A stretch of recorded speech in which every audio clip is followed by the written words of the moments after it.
Doy paso a la siguiente expositora de esta jornada, la magíster Lorena Naranjo, abogada ecuatoriana, máster en Derecho de Nuevas Tecnologías y candidata a doctora en Ciencias Jurídicas y Políticas por la Universidad Pablo de Olavide en Sevilla, España, investigadora y consultora, docente y tutora virtual de pregrado y posgrado, conferencista nacional e internacional, autora de varios artículos publicados en revistas indexadas en temas relacionados con el derecho informático, el derecho civil, el derecho procesal civil y la administración de justicia. Exdirectora de la Escuela de Derecho de la UTLA.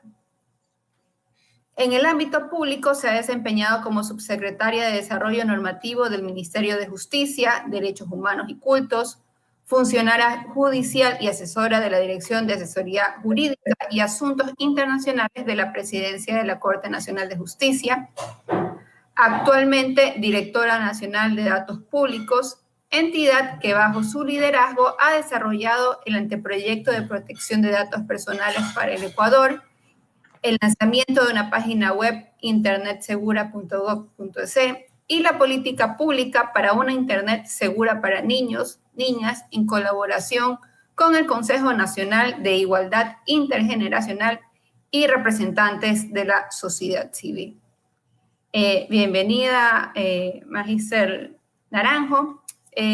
Su tema, o el tema que nos va a compartir el día de hoy, es la violencia digital y los derechos a la intimidad y a la protección de datos personales en el Ecuador. Bienvenida. Muy buenos días, muchísimas gracias a Byron Saona, quien tuvo la gentileza de invitarme a este evento, a Guillermo Suárez y a todo el grupo de INTOC. Para mí es un honor poder estar aquí en esta mañana compartiendo con ustedes y conversando sobre estos temas que son de importancia y de actualidad. Si me permiten, quisiera compartir unas PPTs. ¿Se puede mirar, por favor? ¿Me confirma? Sí, lo estamos mirando, Lorena, un gusto. Gracias. Las diapositivas se miran, ¿no es cierto? Excelente. Sí. Ya. Bueno, vamos a conversar hoy un poco sobre este derecho a la intimidad, este derecho a la protección de datos personales, desde esta visión o desde esta perspectiva de violencia, ¿no? Y es importantísimo que vayamos entendiendo la naturaleza de estos derechos fundamentales y la importancia que están cobrando hoy en día, porque estamos ya en una nueva manifestación del ser humano que son estos espacios virtuales. Entonces, mientras antes en el espacio físico nosotros hablábamos de identidad como manifestación de nuestra autodeterminación informativa en espacios físicos, en que cómo yo me desenvolví en sociedad, cómo yo tenía relaciones con mis vecinos, con mis pares, en mi trabajo, etcétera. Y en todo ese contexto, yo tenía ya dificultades con temas como las violencias intrafamiliar, la violencia en el trabajo y una serie de elementos que afectaban o ponían en una situación de discriminación o de vulnerabilidad a distintos sectores como niños, niñas y adolescentes y también a las mujeres y los grupos LGBT. Todas estas problemáticas que ya existían en el mundo real, que estamos luchando con sacarlas de la estructura de nuestras sociedades, que ya teníamos leyes para erradicar la violencia contra las mujeres, normativas penales que sancionaban estos acosos que podían en una escalada de violencia incluso llegar a la muerte de las mujeres, y todas estas problemáticas que ya eran parte de nuestras sociedades y que continuamente estábamos buscando mecanismos para erradicarlos, para acompañar, para solucionar, para aconsejar y proteger a estos grupos en búsqueda de estos procesos de igualdad, se han complicado y complejizado muchísimo más cuando entra un nuevo espacio que es el espacio digital. Y se complejiza mucho más porque el espacio digital tiene unas características, unos elementos que hacen que el daño sea mucho más dramático, mucho más grave para el momento en el que se produce. Entonces, para comprender esto, creo que lo primero que tenemos que revisar entonces es a qué se refiere esto que ahora manejamos, que es esta identidad digital. Nos han dicho a todos y todos sabemos que nosotros el momento que usamos nuestras redes sociales, que ingresamos a servicios, a productos que compramos en línea, que usamos un navegador, etcétera, etcétera, dejamos un rastro. Y este rastro es todas las manifestaciones o toda la información que yo voy construyendo sobre mí mismo. De tal manera que se puede ubicar a la persona, se puede tener un criterio sobre esa persona mirando cómo se desenvuelve en el mundo digital. Prueba de ello tenemos, por ejemplo, que ahora muchas colocadoras, universidades incluso, te están pidiendo como parte de los requisitos de postulación para un trabajo, para una beca, para un acceso a una universidad, a una escuela, a un instituto, que tú pongas tus redes sociales como un mecanismo de evaluación de quién eres, cómo tú te estás mostrando. Y ahí vamos con el primer elemento, la autodeterminación informativa. Si yo bien en el espacio físico tenía este ejercicio de autodeterminación informativa, en el espacio digital se vuelve un elemento sustancial, porque ahora me estás valorando, me estás conociendo, estás viendo cuál es mi perspectiva o mi proyección, mi proceso de autoconstrucción social, en la medida en la que me conoces a través de mis interacciones pasadas, a través de mi uso de las tecnologías.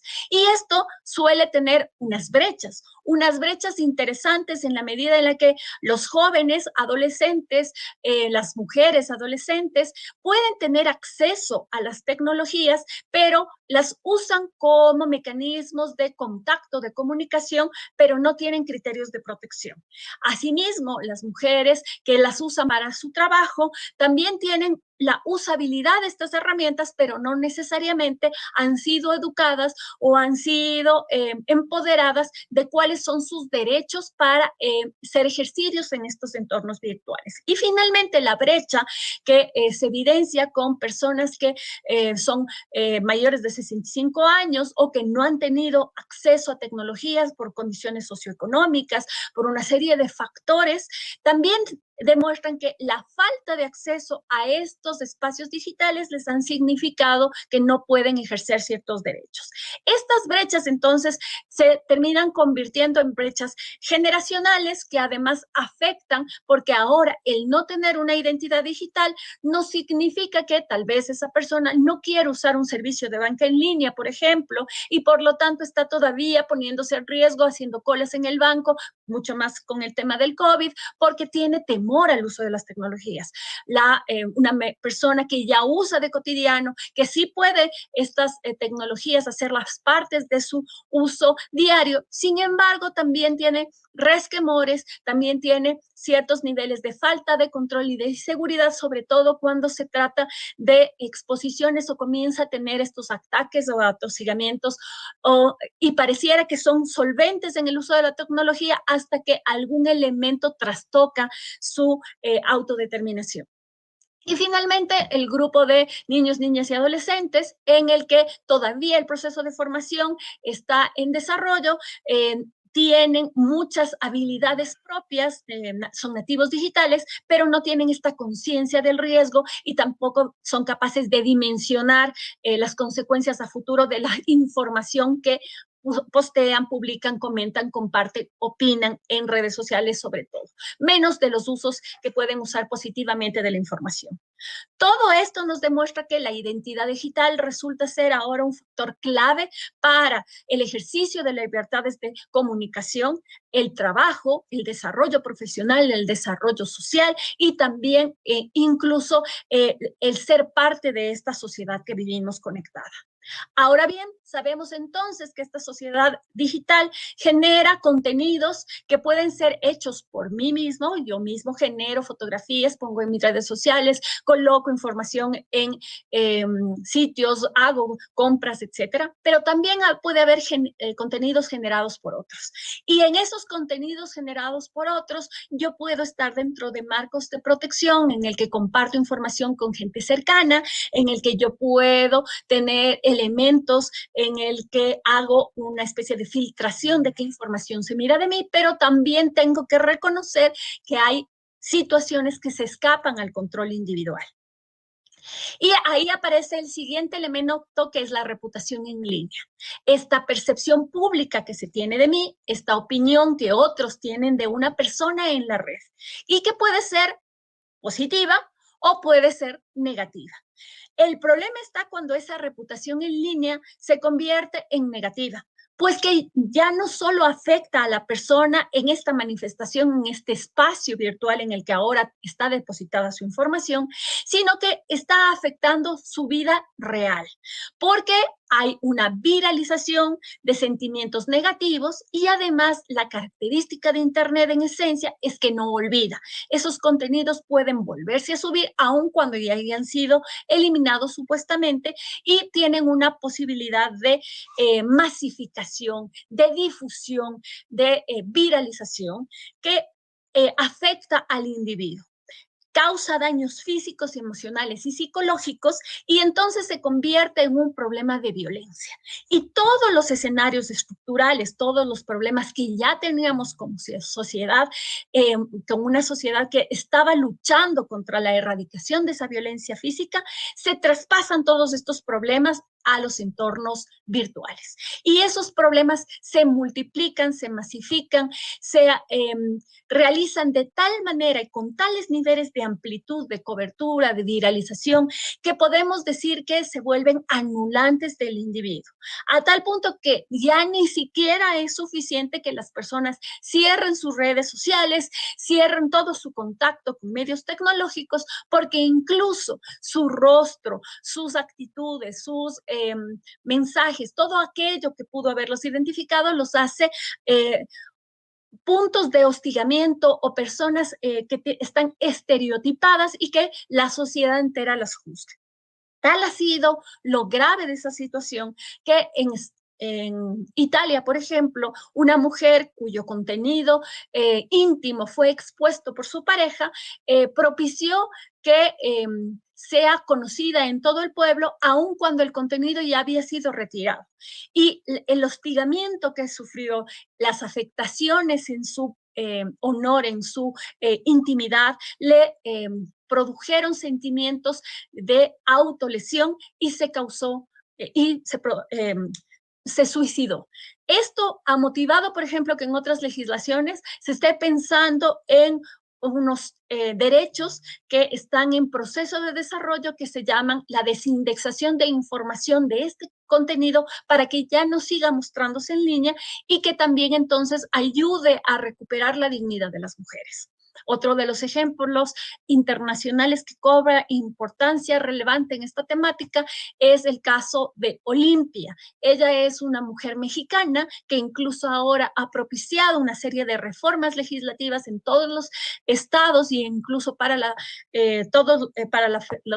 Federación Mexicana, esta ley Olimpia, que lo que hace es reconocer a la violencia que se realiza en estos entornos digitales para que pueda ser tanto tipificada en el Código Orgánico Integral Penal Mexicano, como también pueda ejercitarse una serie de acciones que la visibilicen y que también permitan el ejercicio de acciones o de políticas públicas. Entonces, podemos mirar de estas experiencias internacionales que también esas situaciones han ocurrido en el Ecuador. En el Ecuador han ocurrido desde hace algún tiempo y podemos ver cómo candidatas o dignidades mujeres con dignidades políticas, personas representativas a nivel periodístico o incluso mujeres que han sido designadas en concursos de belleza con designaciones importantes, sus contenidos íntimos, sexuales, han sido expuestos sin su consentimiento. Y este contenido afecta esa reputación en línea y esa reputación en línea afecta su reputación en el mundo real a tal punto que las ha anulado y se han generado estos procesos de violencia psicológica en los entornos físicos y también han impedido su desarrollo, su promoción, su generación de actividades productivas en los entornos reales. Por eso decimos que todo el uso de las tecnologías es positivo, pero que también puede tener acciones negativas y que hay un conjunto de acciones que deben comenzar a mirar para atender estos espacios de violencia que se están produciendo en los entornos digitales y con ello también determinar que existen acciones lesivas que se están entonces, que van a tener que ser conocidas y reconocidas en los mundos digitales. La Ley Orgánica Integral para Prevenir y Erradicar la Violencia contra las Mujeres en el Ecuador señala que los ámbitos donde se realiza la violencia contra las mujeres son estos diferentes espacios y contextos en que las mujeres, niñas, adolescentes, jóvenes, adultas mayores, están recibiendo estos ataques, ¿no es cierto? Y uno de esos espacios, el espacio número 7, es el que se denomina mediático y cibernético. Y comprende el contexto en que la violencia es ejercida a través de los medios de comunicación públicos, privados o comunitarios, sea por vía tradicional o por cualquiera de las tecnologías de la información y comunicación, incluyendo las redes sociales, las plataformas virtuales o cualquier otro. Podemos ver entonces que nuestra ley orgánica ya reconoce a este espacio como uno de los que hay que evidenciar y hay que trabajar para lograr que no se vuelva un mecanismo de hostigamiento o acoso a las mujeres. Sin embargo, también significa un reto.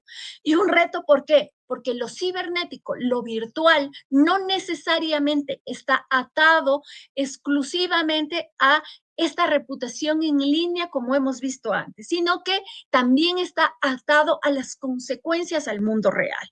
Y cómo todo lo que pasa en línea, el agotamiento que recibe una persona en línea, afecta incluso mucho más que lo que pudiera ser en contextos físicos. El ejemplo de ello es el siguiente.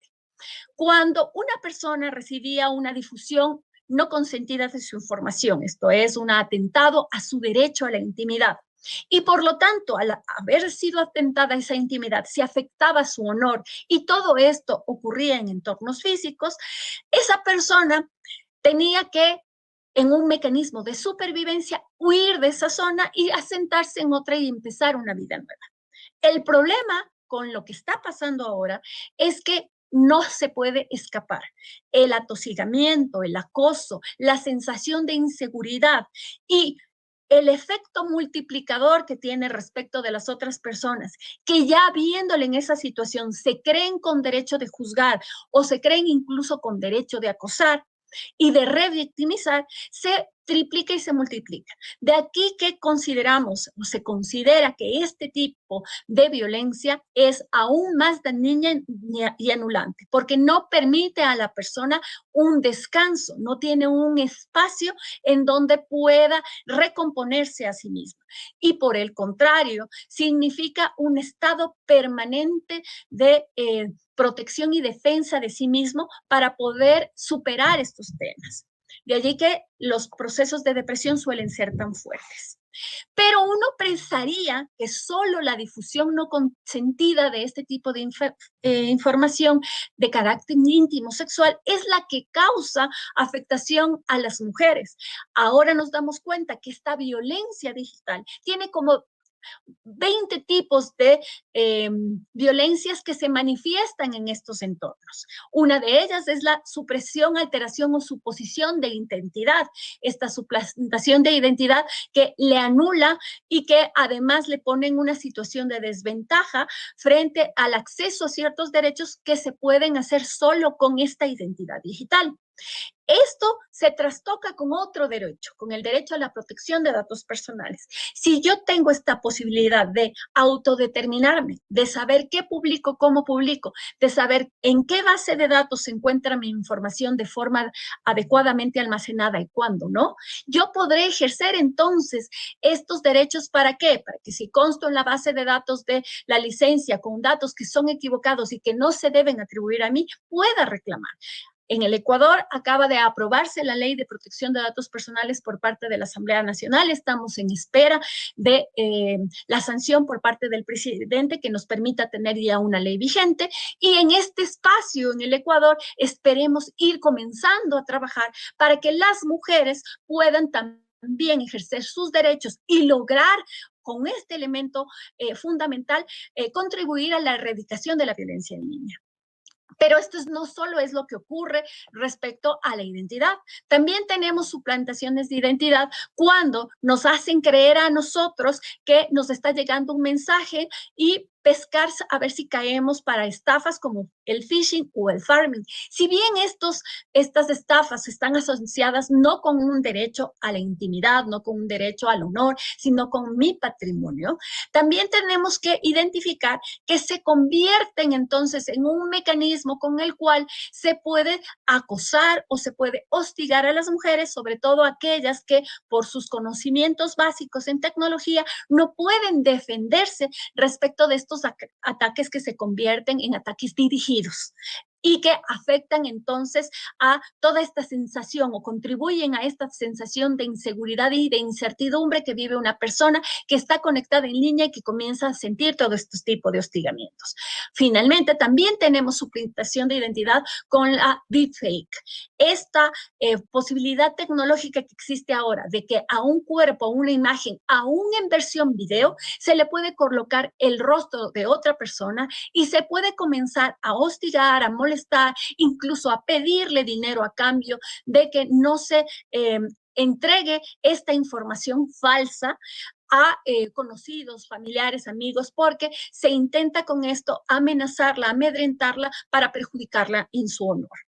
Tenemos entonces que esta violencia de género digital usa las TICs para generar una agresión constante, permanente a las mujeres, que tiene una característica que es su rápida difusión y además la dinámica de Internet es que no trabaja con el anonimato y por lo tanto la dificultad de identificar a los autores, de poder determinar cuáles son los mecanismos de viralización, quién está compartiendo, en qué canales se están compartiendo, se está compartiendo por chat, se está compartiendo por Facebook, se está compartiendo por correo electrónico.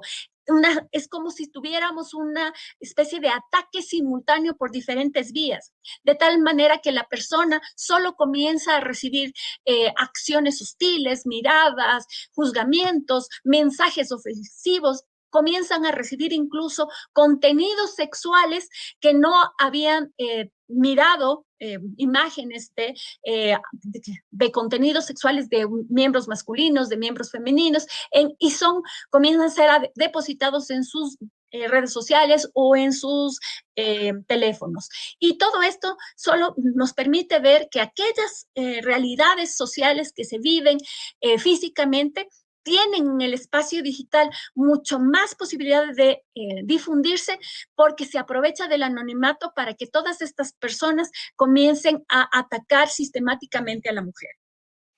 La violación a la intimidad, entonces, esta exposición no contenida de contenido sexual se vuelve uno de los ejes centrales para esta violencia de género digital. Se hace una investigación de cuáles son las vulnerabilidades, cuáles son las características, cuáles son las proyecciones de vidas, los logros de esa persona, cuáles son sus relaciones sociales, cuáles son sus familiares, como para poder determinar a quién dirigir la información íntima, a quién direccionar para causar el mayor daño posible. Este ciberacoso se vuelve anulante a tal punto que en muchos casos lo que se quiere es causar precisamente estos grados de depresión que conducen al suicidio o la exigencia de dinero a cambio de no publicar contenido que a veces puede ser falso o contenido que ha sido entregado en un contexto consentido solo para la relación de pareja y que lamentablemente ha sido expuesto en estos entornos. Finalmente, hay que llamar la atención sobre un tema especial para lo que se llama niños y niñas, niños y adolescentes en el contexto de violencia, que es el grooming. ¿Y esto por qué? Porque son las niñas, las adolescentes mujeres, las que mayor incidencia en los casos de grooming han tenido en el Ecuador. Incluso nosotros con mucha pena podemos decir que hay casos en que han sido los delincuentes ecuatorianos y han estado aprovechándose de niñas colombianas, que es el ejemplo paradigmático que tenemos en el Ecuador. ¿Por qué? Porque haciéndose pasar por un niño, un adulto busca contenido sexual de una niña, de un adolescente, para exponerla, para mantener una relación de poder, para buscar un abuso sexual o para introducirlo en redes de trata o usar ese contenido para pornografía infantil. Todo esto nos evidencia que ahora más que nunca, nosotros tenemos que atender a este nuevo espacio de violencia, tenemos que visibilizar estas acciones que están ocurriendo, trabajar en las adecuadas tipificaciones en el Código Orgánico Integral Penal. Existe una ley de violencia digital que ha sido entregada por la Asamblea al presidente de la República. Está en proceso de veto, habrá que hacer un seguimiento importante a esa ley, pero el primer paso es la visibilización. Si nosotros ya logramos que existan tipos penales, el siguiente nivel es evidenciar que deben existir planes de prevención, planes de erradicación, que las entidades que trabajan de manera conectadas intersectorialmente para atender este tipo de violencias tienen que comenzar a recabar data, a recabar características que permitan un diseño de una política pública adecuadas a estas problemáticas. Y esto refleja directamente en temas de administración de justicia, de policía, de fiscalía, porque parte de la atención especializada a género tiene que incluir una subespecialización en la que los temas de forense electrónicos, los temas de acompañamiento a estos espacios desde el punto de vista psicológico deben tener una adaptación a la comprensión de las problemáticas que se masifican, que se radicalizan cuando se tratan de entornos virtuales. Y en consecuencia hay que ya empezar a trabajar o a pensar en el que esto forma actual de violencia puede estar siendo aún más dañina y aún más perjudicial, y de ahí la necesidad de todos coordinarnos, especializarnos y trabajar mancomunadamente. Muchas gracias.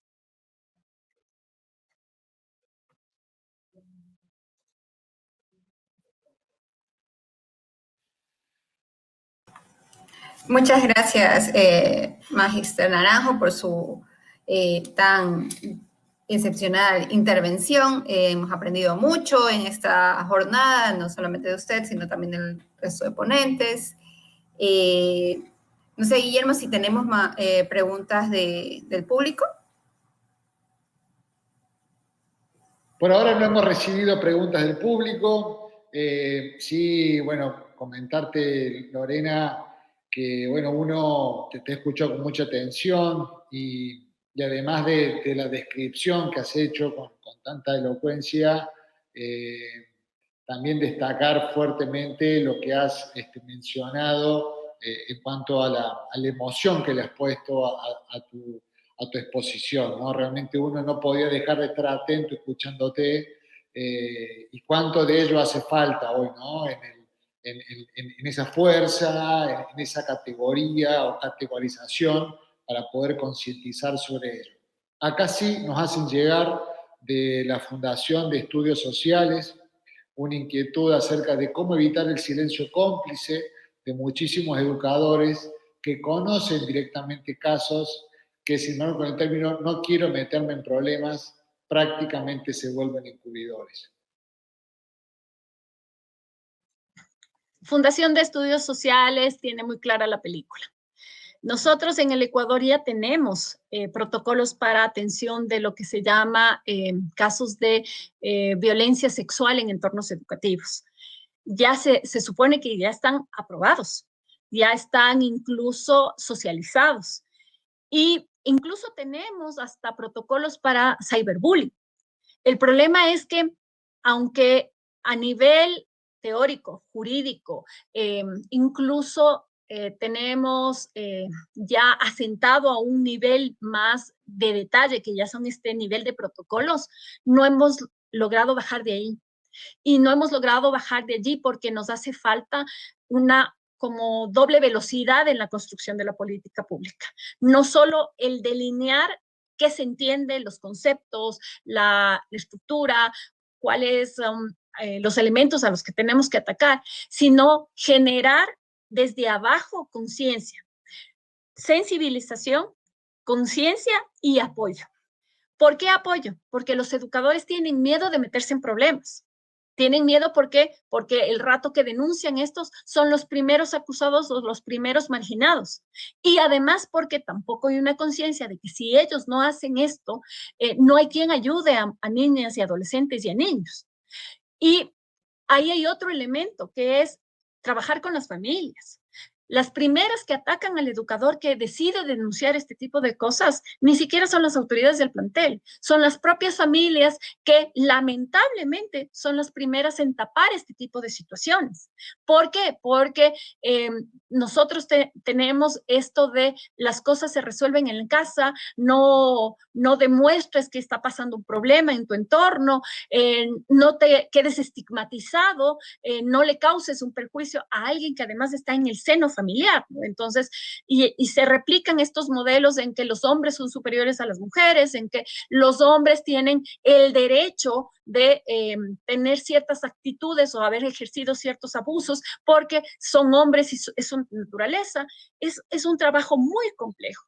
Y de esta manera, el trabajar desde abajo, desde las comunidades, con un tema de concientización, con un tema de sensibilización, de ayuda psicológica, porque estos problemas son estructurales, es lo que nos hace falta, pero es lo que más recursos económicos requiere. Le escuchaba a la representante española, cómo tienen estos programas de acompañamiento, de ayuda, en el que tienen incluso espacios de acogida para mujeres y que después tienen otras instancias en donde tienen multifamiliares. Yo tengo el gusto de conocer uno de esos proyectos en España, donde hay multifamiliares, donde comunidades de mujeres están viviendo temporalmente hasta poder salir de sus entornos de violencia y trasladarse ya a otros espacios en donde ya se les devuelve la autonomía. Eso es hacia allá donde debemos trabajar. El problema, insisto nuevamente, son los recursos económicos y la falta de formación especializada. En el Ecuador, en temas de género, tenemos falta de especialización aún, porque no solo es el género para abogados como yo, es el género para el psicólogo, es el género para el educador, es el género para el trabajador social. Todas las profesiones deben tener este enfoque de género para que entre todos podamos construir, porque si no, uno de los primeros en convertirse en este encubridor son los psicólogos de los colegios, que dicen no atendamos esta situación desde otras perspectivas, cuando también las profesiones tienen que tener este enfoque de derechos. Bueno, la verdad, muy claro, muy claro, agradecerte especialmente. Allí también nos llega la consulta de Ismael Jorge Cuba Calizaya, que dice, bueno, excelente ponencia, muchas gracias. Una consulta. ¿Cuál es la importancia del enfoque de género en la elaboración de leyes que tienen por objetivo regular la identidad digital? El enfoque de derechos en general tiene que estar en todos los procesos de regulaciones, en todos. Les voy a contar lo que pasó con la Ley de Protección de Datos Personales. Cuando estábamos en las mesas de trabajo de la Ley de Protección de Datos Personales, esa es una ley que obliga a las empresas y a las personas públicas y privadas que manejan información a que cumplan una serie de principios para que esa información no nos afecte. A mí me costó muchísimo trabajo mantener un artículo que se llama Educación Digital, que tiene un enfoque de derechos, porque no funciona nada si es que yo no educo a la población. Y educo a la población en en su sentido de autodeterminación, de autocuidado, de protección, en el sentido de seguridad, de autoseguridad, de ciberseguridad, y que esa educación esté en el currículo, en la formación profesional, en los docentes y además que sea parte de las capacitaciones que deben recibir los empleados o funcionarios públicos y los empleados y funcionarios privados. Todo esto es como transversal. Si no hay educación, no hay enfoque de derechos. Y esto le resultaba ajeno y decía, no, esta es una ley que tiene enfoque tecnológico. El hecho de que tengan enfoque tecnológico no significa que uno no tenga que generar siempre enfoque de derechos. Y el enfoque de derechos tiene como elemento clave los grupos vulnerables, mujeres, LGBTs, niños, niñas y adolescentes. Y todo lo que sea identidad digital, la de ciberseguridad, que es una ley que está pendiente, la de las políticas públicas en ciberseguridad deben tener enfoque de derechos, porque si solo regulamos la tecnología o solo regulamos las grandes plataformas o las grandes corporaciones, estamos perdiendo el objetivo que es la protección de los más vulnerables. Las grandes plataformas ahora son los mecanismos que habilitan justamente estos procesos de violencia digital. De allí que, por ejemplo, las iniciativas de hacer una reportería para que en Facebook uno tenga una ventanita en el que diga, este contenido es nocivo, elimínenlo. Eso no es algo que venía por defecto en la plataforma de Facebook. Eso es un proceso que ha tenido una serie de tropiezos anteriores porque la plataforma se defendía diciendo, es que es la libertad de expresión de las personas.